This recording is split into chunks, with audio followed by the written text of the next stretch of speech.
حمدا لمن فقه عباده الدين، وسلاما على من هدى الخلق إلى التوحيد واليقين، وعلى آله وصحبه أجمعين. الدرس الرابع. درسنا اليوم يحتوي على أمرين: الأول استمداد الفقه، والثاني غرضه وغايته.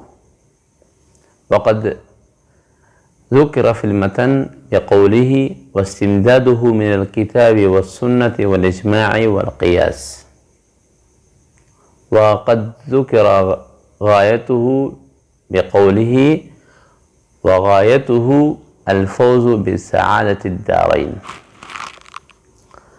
فالأول الاستمداد معناه مأخذ، يعني مأخذ الفقه. استمداد الفقه أي مأخذ الفقه.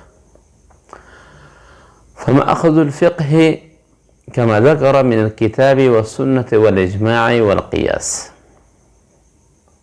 فنذكر هنا طبعا الكتاب والسنة والإجماع والقياس. طالب الفقه خاصة طالب التخصص لا يحتاج إلى تعريف الكتاب والسنة والإجماع والقياس، لكن شريعة من قبلنا فتابعة للكتاب، يعني داخلة في الكتاب. وأما أقوال الصحابة فتابعة للسنة. وتعامل الناس فتابع للإجماع. وأما التحري واستصحاب الحال فهذان تابعان للقياس. صحيح؟ خلاص. فبهذا انتهينا من ما يرد على ما قال من الكتاب والسنة والإجماع والقياس. فالمعترض يعترض، يمكن أن يعترض أو يمكن أن يرد على هذا.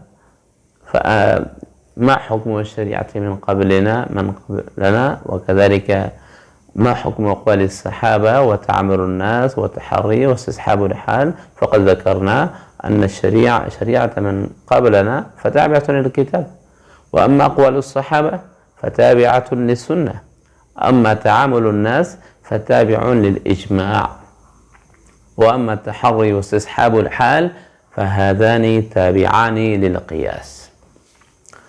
وأما غرضه وغايته، أي المراد من الغرض والغاية النتيجة والثمرة، أي ثمرته المترتبة عليه الفوز بسعادة الدارين، أي النجاح بسعادة الدارين، دار الدنيا. والسعادة الدار الدنيا كيف تحصل للإنسان؟ بنقل نفسه من حضيض الجهل إلى ذروة العلم، وبيان ما للناس وما عليهم، يعني بيان ما للناس، ما ينفع الناس وما يضرهم. فالبيان بيان ما يضر وما ينفع أمام الناس.